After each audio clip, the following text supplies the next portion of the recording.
(58) Natural Remedies in Where There is No Doctor or Medicine이라고 하는 58가지 천연치료 이야기에서 설사병이 났을 때 어떻게 대처할 수 있을까라는 내용들을 이번 시간에 좀 살펴보겠습니다.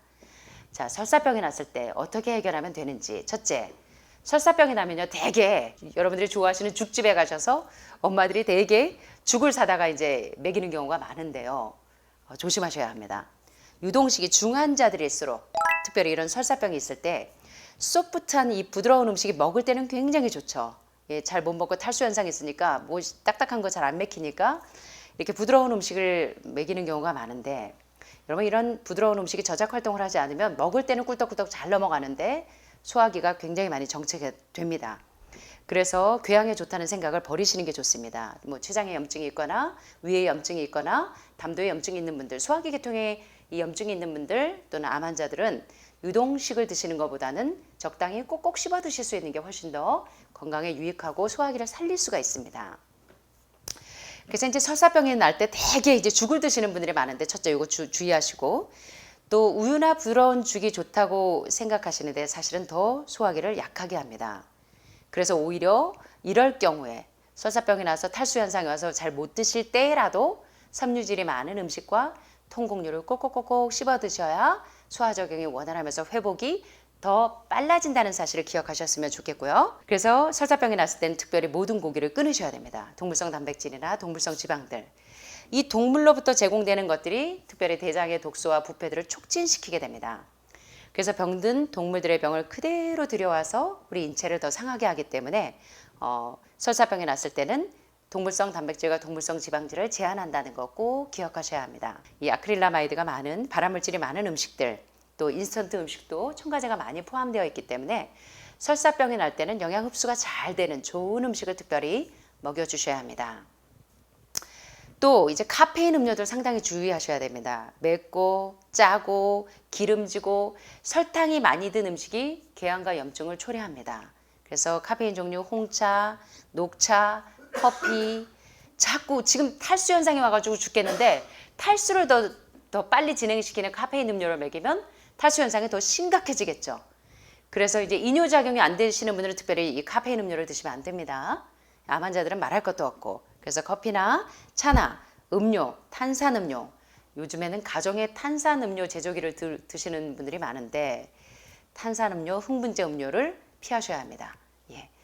그 다음에 이제 운동으로 장안을 자극해서 튼튼하게 해주시면 빨리 설사병이 완화가 되겠죠. 자, 설사병의 특효약이 소개가 되고 있습니다. 숟가루는요, 설사병의 특효약입니다. 특별히 염증을 가진 대장이나 직장암 환자들, 염증을 가진 치료에는 숟가루가 최고입니다. 그래서 숟가루를 어떤 방식으로도 드시는 게 좋아요. 뭐 숟가루를 드신다든가 차콜 캡슐 드신다든가 뭐 정제를 드신다든가 분말을 드신다든가, 염증을 없애는 우리 몸에 있는 그 헤비메탈, 중금속들, 순, 납, 비소뿐만 아니라 우리 몸속에 있는 각종 기생충들에 의한 감염들, 지오리디아 감염된 것들, 이런 모든 독소와 염증을 쫙쫙쫙쫙쫙 흡착해내는데 숟가루가 굉장히 효과적으로 작용하고요. 그 다음에 항염작용, 항암작용에 굉장히 효과적인 거, 코비드-19 코로나 바이러스를 잡는데도 항암작용에 효과적으로 작용하는 게 바로 골든실과 에키나시아를 활용하시는 것도 이 설사병에 굉장히 도움이 됩니다. 장염에도 도움이 되고요. 그래서 숟가루를 먹기도 하고 붙이기도 하면 뭐 항암작용도 하지만 염증을 쫙쫙쫙쫙 흡착하고, 숟가루를 스포를 아마시하고 같이 개어서 만들어서 이 이제 복부 부위나 통증이 있는 부위에 붙이고 주무시면 굉장히 빨리 독소가 흡착이 되겠죠. 그래서 굉장히 도움이 되고요. 7번째는 간식을 자주 하고 여러 번 자주 먹는 것, 여러분의 소화기를 위암이나 췌장암이나 췌장염이나 담도암을 유발하는 가장 큰 원인이 간식이죠. 늦은 저녁 식사, 과식, 간식, 불규칙한 식사, 부절제한 식사가 가장 큰 원인이죠. 이걸 상당히 이 소화기를 망치는 식사 습관입니다. 그래서 상당히 주의하셔야 되고요. 자꾸 가스 차시는 분들 있죠. 자꾸 방구 끼시고 배변작용 원활하지 않으신 분들, 한 끼니에 여러 가지를 너무 많이 드셔서 그렇습니다. 그래서 서너 가지 5가지 안쪽으로 드시는 게 좋습니다. 가스가 차고 화학작용이 일어나고 변에서 냄새 나시는 분들 복잡하게 드시는 습관을 줄이셔야 합니다. 그리고 규칙적인 식사 습관을 엄격하게 지키시는 것도 도움이 되고요. 설사병이 있을 때도 현미나 통밀물, 눈, 여러분들이 흰쌀, 흰밀가루, 흰설탕이 이 섬유질이 없어서 이 멘탈을 이 비타민 B1군, 티아민군, 비타민 B 컴플렉스군이 이 멘탈을 안정시키는 데 굉장히 도움이 되죠. 그래서 특별히 이제 우울증이나 조울증이나 공황장애처럼 패닉 디스오더 증세가 상당히 많습니다. 이게 우리가 흰쌀, 흰밀가루, 흰설탕 이 정제된 식품이 굉장히 우리의 이 뇌를 파괴시킵니다. 그래서 뇌에 영양분을 주는 음식을 드시게 되면 설사병도 또 굉장히 예방하고 치료하는 데 도움이 됩니다. 그래서 매 끼니마다 암 환자만 드시는 게 아니라 건강한 분들도 설사병이 났을 때는 특별히 현미나 통밀, 눈, 살아있는 영양소가 그대로 살아있는 통곡식을 먹는 것이 상당히 도움이 된다는 겁니다. 게다가 이제 변비가 있을 때 알로에 주스를 드시는데 설사병이 있을 때도 알로에를 드세요. 설사가 난다고 해도 여러분들이 관장을 하시면 빨리 이 몸 안에 있는 미생물이나 바이러스균을 빼낼 수가 있기 때문에 설사가 났을 때 관장을 하고 숟가루를 드시는 거 굉장히 도움이 됩니다. 아셨죠? 그리고 알로에 주스를 드시는 게 소화기를 살리는 데도 굉장히 도움이 되고 배변작용을 원활하게 하는 데도 도움이 되는데 설사병을 완화시키는 데도 알로에 주스를 드시는 게 도움이 됩니다. 아셨죠? 그리고 양배추, 뭐 위암의 특효약이죠. 소화기에 가장 좋은 게 양배추, 당근, 샐러리, 케일 이런 종류의 채소를 설사병이 있다고 죽만 드시는 게 아니라 이런 채소를 드셔야 합니다. 아셨죠? 설사병이 있으면 떼기들 다 죽만 드시려고 해요. 오히려 설사가 있을 때 알로에 주스를 드시거나 양배추나 당근, 샐러리, 케일 이런 채소를 골고루 드시고요. 특별히 설사병이 있을 때 바나나가 좋습니다. 음식을 드실 때 바나나. 예, 바나나를 드시는 것도 굉장히 좋고요. 이 궤양성 위나 장염이 있는 분들이 주로 이제 장상피화생이신 분들이 양배추하고 마를 많이 드시죠. 마가 굉장히 빨리 완화시키죠. 그래서 설사병이 있을 때도 마를 자주 갈아 드시는 것도 도움이 많이 됩니다. 자, 이제 운동하는 방법을 알려드릴게요. 설사병이 있을 때 어떻게 주의하셔야 되는가? 장 운동을 하시는 방법. 자, 배 위를, 자, 여러분들 손을 좀 올려보세요. 자, 지금부터 이제 배 마사지 하는 방법을 좀 알려드리겠습니다. 여러분들 이제 변비가 있는 분들, 그냥 뭐 알로에를 드셔도 안 되고, 채소를 드셔도 안 되고, 이런 분들은 장 운동을 좀 원활하게 하십니다. 이번 시간에 좀 배워보세요. 자, 배 위를 톡톡 쳐보세요. 배 위를 톡톡 치는 방법이 화장실에서 변기통 붙잡고 통사정 하실 때 손 가만히 놀지 마시고 배 위를 톡톡톡톡 쳐주시거나 자, 이제 배 마사지 하는 방법을 좀 배우겠습니다. 자, 1번은 자, 여기 복부에서부터 이렇게 밑으로 쭉쭉 내려주세요. 이런 식으로. 자, 한 번, 두 번. 예. 아셨죠? 여사님. 화장실에서 변기통 붙잡고 통사정 하실 때 자, 1번. 한 번, 두 번, 세 번, 네 번, 5번. 예, 요런 식으로 한 2, 30회 해 주시는 거 도움이 되고요. 자, 그 다음 동작은 옆으로 이렇게 문지릅니다. 자, 요 가운데에서 자, 한 번, 두 번, 세 번, 네 번, 5번 이런 식으로 또 2, 30회 이렇게 마사지를 해주시고요. 자, 세 번째 동작입니다. 자, 위에서 배꼽 방향으로 쭉 이런 식으로 자, 한 번, 두 번, 세 번, 네 번, 5번 이런 식으로 배 마사지를 해주시고요. 네 번째는 자, 복부에서 이렇게 자, 배꼽 밑으로 자, 한 번, 두 번, 세 번, 네 번, 5번 이런 식으로 계속 2, 30회 정도 마사지를 해주십니다. 5번째 동작은요. 배꼽을 중심으로 원을 그리듯이 쓰다듬습니다. 자, 어떻게 해요? 배꼽을 중심으로 원을 그리듯이 쓰다듬어 주세요.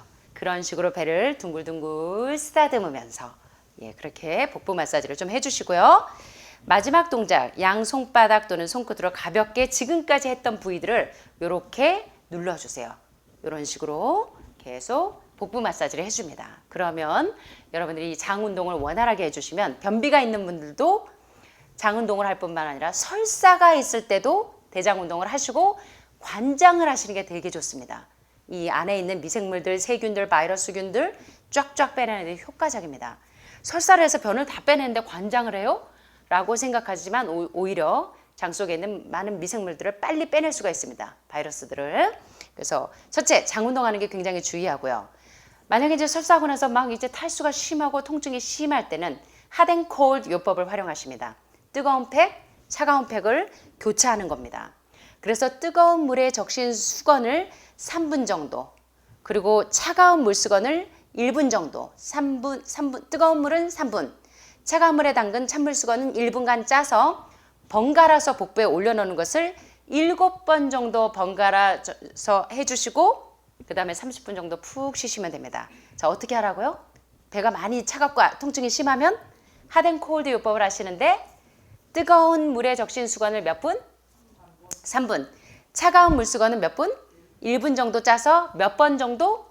7번 정도 반복해 주시면 복부의 통증이 싹 가라앉습니다. 여러분들이 암 때문에 통증이 있는 분들도 제가 핫앤콜드 요법 알려드렸죠. 그런 방법을 하시는 게 되게 도움이 되고요. 그런데 너무 급하면 족욕을 하세요. 뜨거운 물에 발을 담그세요. 그러면 빨리 소화가 안 될 때도, 그리고 설사가 심하거나 탈수 증세가 심할 때도 족욕을 하고 머리는 차갑게, 머리에 열이 올라가면 막 땡깁니다. 그럴 때 발은 따뜻하게 족욕을 하시면서 수면 부족이신 분들, 불면증에도 족욕을 하시면 페퍼민트나 이 유칼립투스 오일을 떨어뜨린 물에다가 족욕을 하면 잠이 잘 옵니다.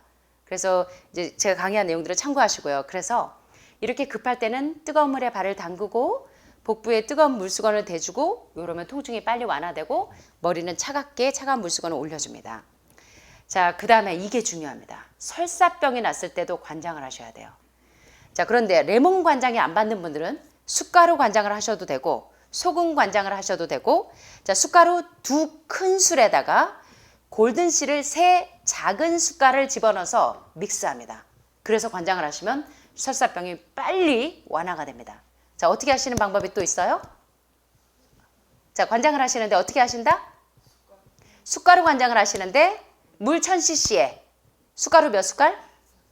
2큰 술에다가 골든실 몇 숟갈?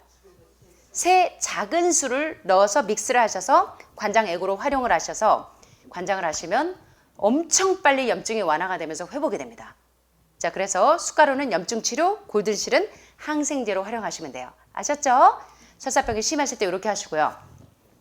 그런데 설사가 심하실 때 약을 많이 쓰시는데 오히려 대장 궤양을 악화시킬 수가 있습니다. 일시적인 증세는 호전시킬 수 있지만, 그래서 골다공증이나 소화기의 궤양을 유발하기도 하고 백내장이나 췌장의 염증을 유발할 수도 있기 때문에 설사병이 났다고 설사를 멈추는 약을 드시다 보면 이런 부작용이 올 수가 있어서 가급적이면 자연적으로 지금 말씀드린 것처럼 숟가루하고 골든실을 넣고 관장을 하시는 방법, 또 숟가루를 먹는 방법, 여러 가지, 그 다음에 핫앤콜드 요법도 있고 복부 마사지를 하는 방법도 있고 이런 다양한 방법들을 활용하셔서 설사병을 물리치실 수가 있습니다. 또 오늘 날씨 따뜻해서 일광욕들 많이 하셨죠. 햇빛 치료가 굉장히, 제가 안드레아스 모리츠의 햇빛 요법에 대해서 여러분들에게 여러 번 강의를 했었는데, 여러분들이 그 면역치료제, 면역주사 1,700만 원짜리 맞는 것보다 효과적인 게 하루에 햇빛을 40분에서 1시간 정도 보면서 운동하는 게 면역주사 한 번 맞는 것보다 더 효과적으로 작용합니다. 절대로 잊지 마세요. 아셨죠? 비가 오나 눈이 오나 햇빛 쏘이는 거 굉장히 중요한 치료법이고 또 시력을 보호하는 데도 굉장히 좋습니다. 그래서 이렇게 선탠을 하시는 게 면역력을 높이는 데 굉장히 도움이 돼서 바이러스를 저항하는 데 도움이 많이 되고요. 여기 희한한 방법이 나옵니다. 1리터의 생수에다가 8 작은 숟가락의 설탕, 2분의 1티스푼의 설탕, 칼륨의 손실을 막기 위해서 잘 익은 바나나 한 개를 분쇄해서 먹거나, 그래서 1리터의 생수에 이 설탕을 넣는 방법은 일반인들은 가능해요. 여러분들은 안 됩니다. 아셨죠? 암 환자들은 당을 좋아하죠. 이 암세포가. 그래서 설탕 당은 이 자당은 암세포의 먹입니다. 그래서 여러분들은 이 방법을 하지 마시고요. 칼륨의 손실을 막기 위해서 바나나를 드시는 건 괜찮습니다. 바나나를 드시거나 또는 2분의 1의 코코넛 워터가 이뇨제이기도 하지만 설사를 완화시키는데도 이 라우르산 성분이 있어서 면역력도 올려주면서 설사를 완화시키는데 코코넛 물도 도움이 됩니다. 코코넛 워터요. 아셨죠? 제가 이제 이뇨작용이 안 되는 분들에게 코코넛 워터를 자주 먹이는데 면역력이 너무 떨어져 있는 분들에게도 코코넛 워터를 좀 먹입니다. 그래서 이제 코코넛 워터를 설사병에도 활용하실 수가 있고 또 오렌지를 드시는 것도 좋은 방법입니다. 설사 후에 탈수 증세를 예방하는데. 그래서 물 대신 코코넛 워터나 오렌지를 드시거나 또는 바나나 주스를 드시는 것도 도움이 됩니다. 그래서 소변이 정상으로 회복될 때까지 이런 과일 주스를 드시는 것도 상당히 도움이 됩니다. 자, 마지막으로 설사병이 너무 심해서 먹지 못할 경우에 그때 이제 드실 수 있는 음식, 설사병이 났을 때 좋은 음식이 뭐냐면 영아들은 물론 모유가 가장 좋겠죠. 그런데 여기 보시는 것처럼 감자, 그리고 쌀, 그리고 옥수수, 그리고 수분 보충 음료나 수프 국물에서 수분 보충을 하게 합니다. 그래서 수프는 현미죽, 현미수프도 좋고 또 토마토 숲도 좋아요. 이런 것들을 그래서 감자나 쌀이나 그러니까 현미죽 그리고 옥수수, 수분 보충 음료 뭐 이런 것들을 활용해서 먹지 못하는 분들에게 제공을 하면 상당히 도움이 되고요. 만약 약간 회복이 됐을 때는 이제 고영양가 식사를 제공하는 것도 좋습니다. 특별히 쌀, 설사병이 있을 때는 바나나가 굉장히 좋아요. 그래서 쌀이나 바나나, 사과, 파파야, 또 감자. 요게 상당히 설사병에 되게 도움이 됩니다. 그런데 설사할 때 먹지 말아야 될 음식이 있는데 바로 모든 지방이 많은 음식들, 그리고 양념이 많이 가미된 음식들, 그리고 뭐 술이나 너무 섬유질이 많은 설사병이 났을 때 과일이 좋긴 좋은데 섬유질이 너무 많은 과일은 조금 주의하시는 게 좋습니다. 더 촉진을 시킬 수가 있기 때문에 주의하시고요. 자, 일반적으로 이제 약물은 굉장히 주의하셔야 된다고 아까 말씀드렸는데요. 실제로 이 박테리아에 의해서 발생할 때 단순히 설사를 중지시키는 약물을 먹었을 때 내장의 박테리아를 더 증식시킬 수가 있기 때문에 설사병이 있다고 설사를 멈추는 약을 드시는 것보다는 이런 자연치유법을 활용하셔서 여러분들 건강에 유익을 얻으시면 참 좋을 것 같습니다.